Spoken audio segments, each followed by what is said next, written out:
Hello there, and welcome to another episode of the Quantum Dragon podcast.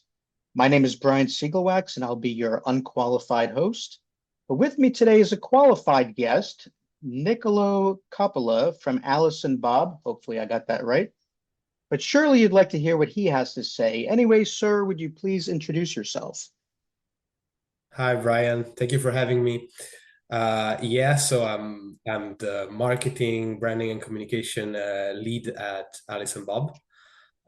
So basically, one of my missions at the company is understanding what the heck is going on in the lab, trying to grasp as much as the technicalities and the engineering and the physics of our field of quantum computing, and trying to explain it in a more accessible format for a broader audience that might not have a PhD understanding of what we do, because basically that's what is crucial for really knowing what's going on and the potential of this technology.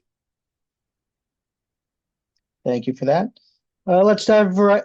I can't speak. Let's dive right in, shall we? So back in February, I wrote an article for IQT Inside Quantum Technology titled "The Quantum Roadmap Battle of Logical Qubits," and Alice and Bob was in it. And these roadmaps were all brief. We've got timelines and deliverables and a scattering of numbers.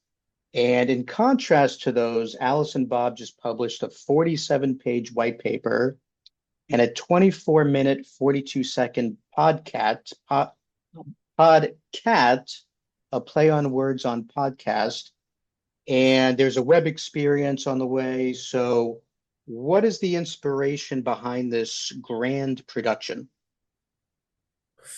Yeah, so I don't know if grand is really the right word, because for me, so everything we try to put out as Alice and Bob, at least under Alice and Bob brand, needs to match and meet some levels of quality.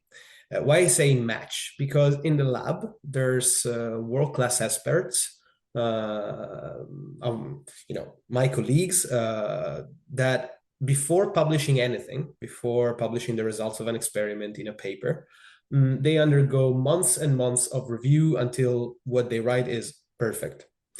I don't see why we should have a different approach when we do our science content, even if it's a vulgarized, a popularized version. I think we should adhere to the same standards. So really is not an effort of doing something grandiose, is more an effort to do something that meets certain quality standards. Now, it's true, like you mentioned, there's several pieces of content that we outputted. We didn't have to, but we think that in our effort to make this technology more accessible and understandable, all these pieces really play a role, right? So sometimes the length of a piece of content allows you to deep dive in a pedagogical fashion that you would not be able to do if the content was only one type of format, or constrained by a number of characters. So we have short versions, longer versions, audio versions, a lot of visuals, in it, and of course the white paper, the longer written version. So they all play a role in understanding. That makes sense, especially the time it takes to write papers. So extending that, you could have just added a few graphic elements and illustrations to make it more understandable, but this white paper has tremendous visual appeal. So, including the web experience, in addition to, all the details and stuff, why is there so much emphasis on aesthetics and visual explainers, and why is this taking roadmaps to a whole new level? Yeah. So here I will go. I would be boring by repeating something that everyone always hears, and it's humans are a visual animal, and it's just true. Like there's nothing we can do about it. Our most developed sense is sight. Um, you can see, even flipping very rapidly through the content of the white paper, your brain retains the images it sees, and it already knows what you're going to talk about, even without reading a single word, a single letter. And it knows you're talking about science. He knows you're talking about technology. He knows you're talking about engineering. He knows that there are, very um, very insightful plots, very complete tables, very inspiring illustrations and representation of reality, or very easy to read infographics. Okay, so that's the first reason, like to make the content more skimmable, like easier to and faster to enjoy.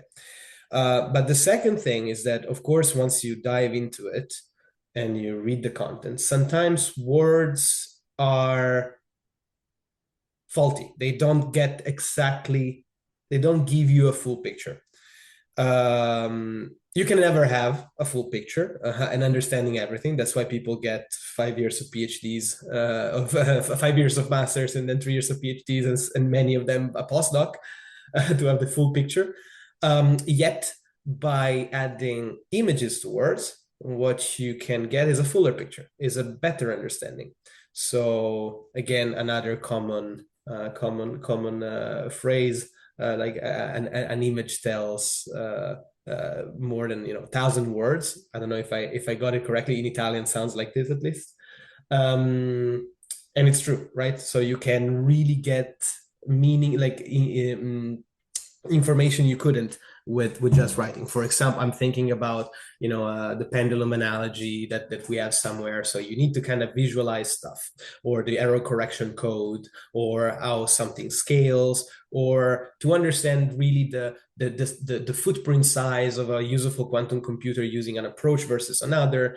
All of these things are just examples that without an image you could just write a zillion of qubits versus whatever 100 million, and your brain just couldn't comprehend. Then you show it, you show by size, you show with something that we can relate to, like a building in the case of our infographic, and then you get it, and then you understand for example, the size comparison. So it really helps your brain understand complicated concepts better at any level.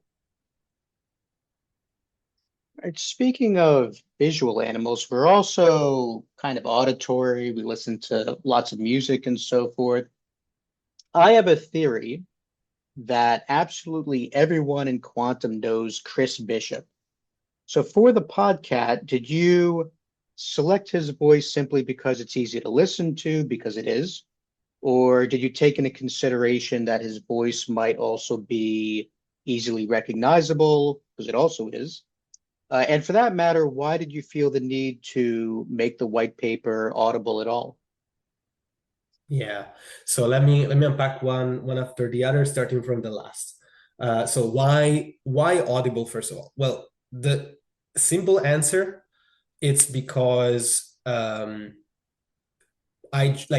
was just thinking about myself. Like whenever something comes out, something written, a report or another white paper, I struggle to find the time to read it.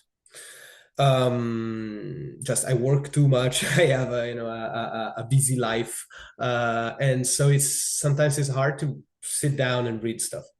uh Audible content can just be used, like can just be listened to while commuting to work, while, I don't know, at the gym, while ironing your shirts, or I don't know, while cooking, so you can do that while you do other stuff. And we don't have the presumption that everybody can find an hour of time to read the white paper, but most people can probably find here and there 15 minutes to listen to an Audible version. So that's why it's Audible. Now, why Christopher Bishop? Well, I mean, I met Christopher Bishop very early in my quantum career, basically like 2 years ago. And he came visiting Alice to visit Alice and Bob, and it was very pleasant. So we started basically being in contact since then. And of course, I know he's a lead singer in his rock band. He is maître de conférence at everywhere in the quantum industry. So his job is basically speaking. Like one of his most developed tool is certainly his voice. And so as soon as we thought about making a audio version, I mean, he was one of the first names that just naturally came about. It's not really because of his fame, if we can talk about fame in our small world, but anyway, it's not about that. It was really because he was the most at hand person, and with a very like charming voice, that has to be said. So it would match. But it's maybe interesting to say we did not just give him, let's say, the role right away, right off the bat, because we were really curious in the company if someone would have been interested in reading our white paper. And so we gave out a contest where 20 participants were also participated. Some internal, like most internal and some external. Eventually Chris Bishop won anyway, but there were 2 or 3 of our employees at Alice and Bob that actually did an amazing job, and really were close to tie Christopher Bishop. So basically it was meritocratic assignment of the role for Chris eventually. But we're super happy. Like, he did an amazing job. If you listen to the podcast, or the podcat, as you like to call it, it's I think it's very, very I don't know, it's enjoyable. It's just enjoyable. Like, Chris' voice really allows you to settle down and listen and understand because of his pace and because of his timbre. It's very nice. That's interesting. I don't think I've ever encountered an internal competition like that before, at least not commercially. And also, if you haven't, you should ask him at some point about the Kit Kat jingle.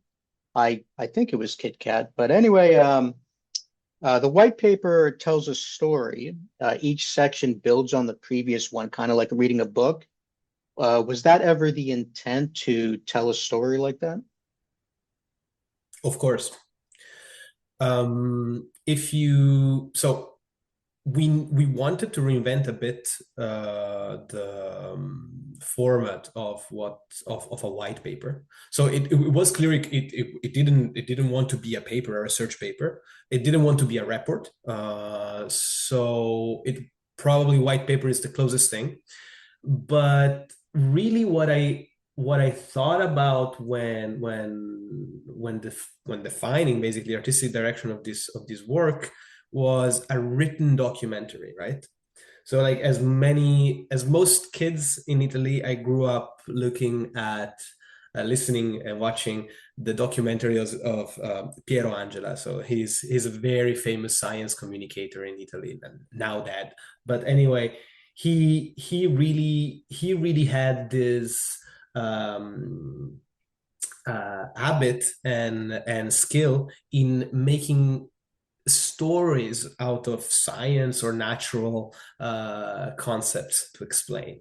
I mean, that's not unique to to this person. I mean, most successful science communicator, I mean, if we think of Neil deGrasse Tyson, for example, is a similar example. So you need to tell stories about things if you want these things to be more, well, first of all, enjoyable, but also understandable and rememberable, if that's a term.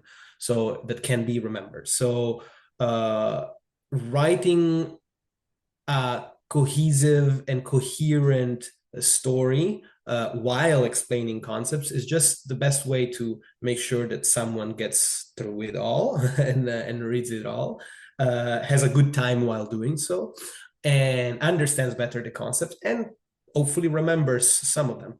So yeah, definitely intentional.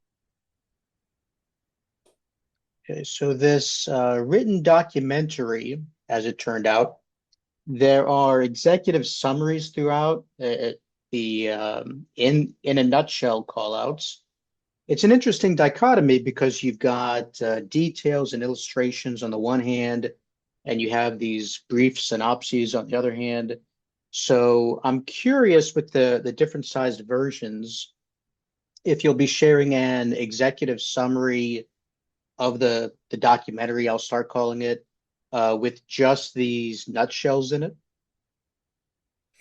Actually, this is a great idea because the way these little summaries at the end of each chapter have been designed, it's really to make the whole content understandable or at least followable at a very high level. So I have never tried to read the whole white paper just through the nutshell sections.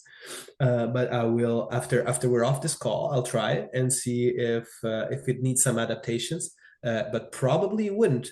So probably it can be I don't know, maybe a short blog post. Uh, Too long didn't read kind of repurposing of the white paper just through the nutshell. Yeah, definitely. Good idea. You're welcome. And I like in you mentioned it already, the tall buildings. So I like that the roadmap mentions footprint. And like I just said, you used high-rise towers. And I did a calculation a while back with IBM System 2 that with no space between systems, which is thoroughly impractical, and without cryogenics and without control systems, that the floor space, it would require more floor space in the Great Pyramid of Giza. So, in contrast to that, the largest computer that humanity has built is only about 1.5 basketball courts. So, according to the white paper, cat qubits with LDPC codes squeezes the footprint down about 99.5%. So, a 99.5% reduction in floor size, which is desperately needed in my humble estimation. So, do you currently see any opportunities to compress this down even further? Yeah, so maybe a disclaimer for your listeners. It's important to understand that the reduction of this footprint is not done by miniaturizing the technology. Like the cat qubit is not smaller than other type of qubits per se. It actually happens to be slightly larger at the moment. It's about reducing the amount of qubits you would need to achieve the same results. So just as a disclaimer. So yeah, definitely miniaturization, for example, which is not yet one of the axes of our work, could be a viable way to reduce the footprint even more. Advanced fabrication, nanofabrication techniques that could print circuits in 3 dimensions could also probably reduce the footprint in the future. Then you mentioned that your computation did not take into consideration cryogenics, connectivity, cabling.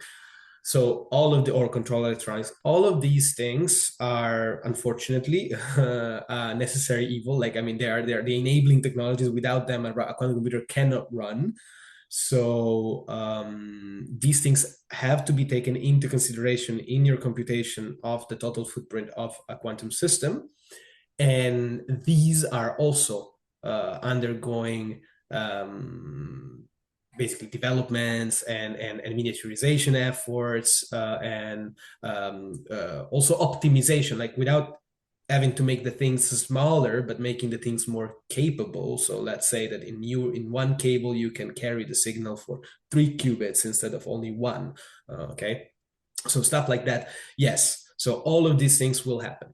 Now, maybe the last point to be said is that the quantum industry at the moment is very much an experimental, like it's very much living in an experimental versus industrial setting. Okay, so the goal of the control electronics that the most part of the industry uses, the goal of the cryogenic system that the most part of the industry uses is not to make the smallest possible system, but is to give experimental physicists and engineers the capabilities of being flexible, changing their experimental setting as needed, test various things. Now, as the whole industry in the next years will move towards a more industrial kind of mindset, production mindset, product mindset, then we're going to see systems that will evolve less, will leave intentionally less flexibility in terms of the hardware setting and the hardware setup. Basically, you can try to foresee quantum companies selling quantum processing units and setups that are basically fixed. And therefore, all the enabling technologies around, from cryogenics to cabling to everything else, can basically be optimized for that specific setup. And that will, of course, save up a lot of space. So basically, cat qubits, yes, they reduce for any given amount of compute you want to achieve, quantum compute you want to achieve, they reduce drastically the amount of resources needed in terms of number of qubits, but the whole industry will shrink in footprint in the following years as it matures. That's certainly true. Okay, and speaking of qubits, you mentioned a pendulum analogy a few questions back, and that just happens to be my favorite part of the white paper, actually. So, and feel free to repeat it if you like, but my question is, what's the origin of it? Is it obvious to you if you're engineering cat qubits, or did it come out of a meeting, or what's that story? So the pendulum analogy, it's an interesting story because I'm absolutely not the father of that idea. The cat qubit is a very complicated physical system, even for the standards of quantum mechanics and quantum computing in general. So it's very hard to understand, and there is no analogy that I heard of that we could come up with to explain it completely. The one that gets the closest is this analogy with the pendulum. It's not a simple pendulum. It's a pendulum that has some kind of engine and some kind of buffer and some kind of a damper and spring. And so it's more complicated than that, but everything is explained in the white paper. I will not attempt to explain it right now without images. It's going to be very complicated. And it was for the first time conceived by Raphaël Lescanne, which is, well, basically a world expert in cat qubits and the CTO and co-founder of Alice and Bob. And this is basically the first time that I almost understood what a cat qubit is and how it works. So I absolutely, since the first time at Alice and Bob, hearing about this analogy, I decided that that would have been the way we wanted to explain it in our white paper. And so in the white paper, we basically give it a good polish, choose carefully our words, put a little bit of images to understand it. And so hopefully we do a good job in explaining how a cat qubit works for everyone. I think I said that the pendulum analogy is my favorite part. I don't actually listen to myself, but how about you? There's so much to choose from. Does anything stand out as your favorite element? Yeah, I believe my favorite part is when we explain quantum error correction. So the I mean, this is so important from the whole industry. Like experts, physicists were, for the most part, very skeptical about quantum computing up until the up until quantum error correction was theoretically proposed by Peter Shor. So explaining how quantum error correction works, and basically explaining quantum correction altogether, it's foundational from the industry. It's basically the moment where the industry could have just sunk, and quantum computing could have never worked. So it's the escape route from quantum decoherence, and it's the only escape route to quantum decoherence we know of, and it's basically the only strategy we know of to make quantum computing eventually one day a useful tool for humanity. So that's my favorite part because of his importance, I would say.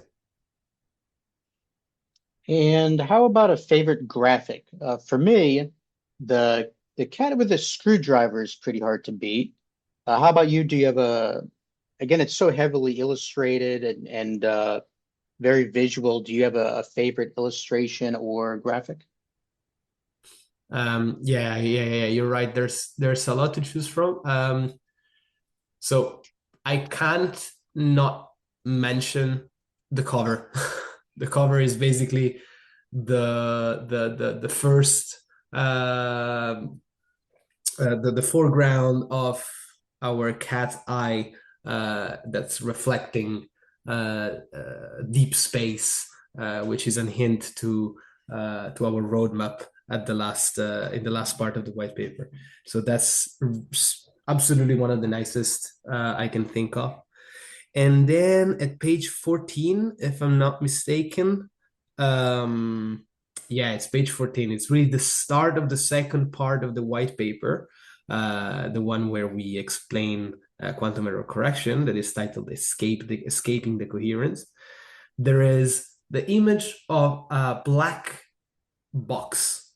And I mean, this is really important, in my opinion, to basically think about what a quantum computer is and what's the impossible machine that a quantum computer really is.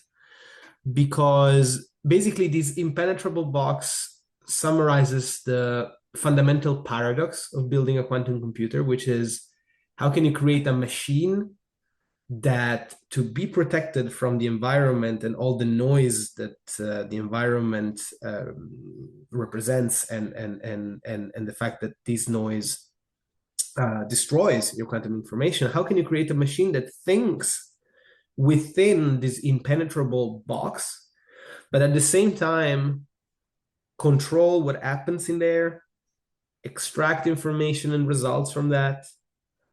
And this is actually what we're trying to do, what everyone in the industry is trying to do. It's building an impossible machine, a machine inside an impenetrable box, but at the same time something then that we can operate. And so this is certainly one of my favorite graphics in the white paper. You mentioned a cat eye reflecting deep space and page 14, escaping decoherence. So with quantum computing, you might encounter moonshot, the term moonshot, or Apollo program, and usually in terms of the effort that needs to be put forth.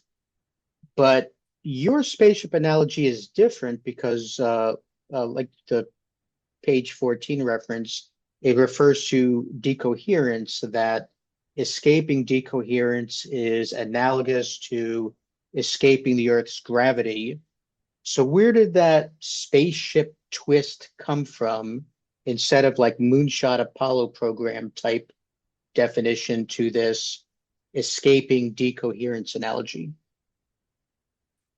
Yeah, so here I have to give credits to the other founder of Alice and Bob, Théau Peronnin.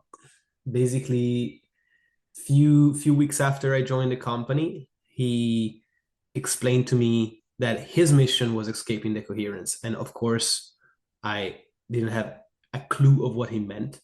So he explained to me that when Sputnik, the first satellite, escaped Earth gravity, that thing, that small object with a radio transmitter and nothing more, was completely useless. Yet it demonstrated that a human-made object could escape Earth's gravity, could fight and survive the fight against one of the immanent laws of physics, at least as we experience it on planet Earth. So the parallel is that a qubit, it's first and foremost a quantum object, and quantum behavior, something following quantum mechanics, it's very fragile and inevitably entangles, so in a way connects with the surrounding classical world. And when doing so, it loses these quantum properties that we want to use to run quantum computations with. Therefore, escaping these processes that's called decoherence, it's very similar, at least conceptually, to escaping Earth's gravity for space exploration. So this is where it comes from. But then the reason why we use the deep space exploration theme also further down in the white paper when we approach our roadmap, it's because like what a roadmap is basically your desired path. Now it's like you have a map of uncharted territory because it's the future, so you don't know about it. And you're trying to say what is going to be the most likelihood, the best path that is going to lead us to our desired goal. And so there's a lot of unknowns, there's a lot of exploration connected to it. And basically if quantum is the exploration and the unknown into the infinitely small and isolated, the race to space, it's the quest for the immensely vast depth of space. So we couldn't help but seeing this parallel, and that's the other reason why the theme of space exploration comes back into the white paper. I purposely avoided technical questions, but my final question, and one thing I didn't find in the white paper, is that Alice and Bob uses a sapphire chip instead of silicon. And I only just recently saw that somewhere else, someone else using sapphire. So I'm curious why sapphire instead of silicon? Yeah, so I'm unfortunately not the best person to answer this question because it's an engineering and I mean it's a pretty technical one. Now, what I know is that we would be happy if we could use different substrates for our chips. So of course, I mean, for your listeners, we're talking about the chip. So on which platform, on which material do we print our quantum processing units? And so the choice is silicon, the sapphire, and others. Silicon is most widely used in the semiconductor industry, so it's a more understood material. The nanofabrication processes are more advanced, so we would be happy if we could use that. And I think that there's definitely exploration also in that direction. But sapphire has some particular properties and crystallographic properties that better suit the tiny apparatus that constitutes a cat qubit and the nanofabrication processes that we need to use in order to print these tiny circuits on our chips. And so we had to go for the best solution at the moment, and not the most industrializable. So this is as much as I can share about it. Since I'm out of questions, do you have any final thoughts you'd like to share? Feel free to give a sales pitch if you'd like. No, there's no need for a sales pitch. I just think that anybody that is interested in knowing more about quantum computing should definitely deep dive everywhere they can. There's an enormous amount of amazing material at every level, starting with scientific papers, but of course on YouTube, on podcasts. There are two great podcasts on Lex Fridman podcast with Scott Aaronson that do a very good job of explaining this technology. And now we are very happy to have added a new little brick in this library of quantum computing. So of course, feel free to have a look at our white paper. It can be found on our website, so www.alice-bob.com. And nothing. I hope that everybody can stay curious and keep on learning, because it's amazing. And thank you for having me today. Oh, you're welcome. Thank you for coming. And I'll link to everything under the audio, by the way. So thank you very much. And thank you for being the first non-me guest on the Quantum Dragon podcast. Thanks also to everyone who's still listening. I promise these podcasts could only get better, and I dare say I delivered. So feel free to stick around and enjoy the new outro music. It's actually called Dungeons and Dragons. Enjoy.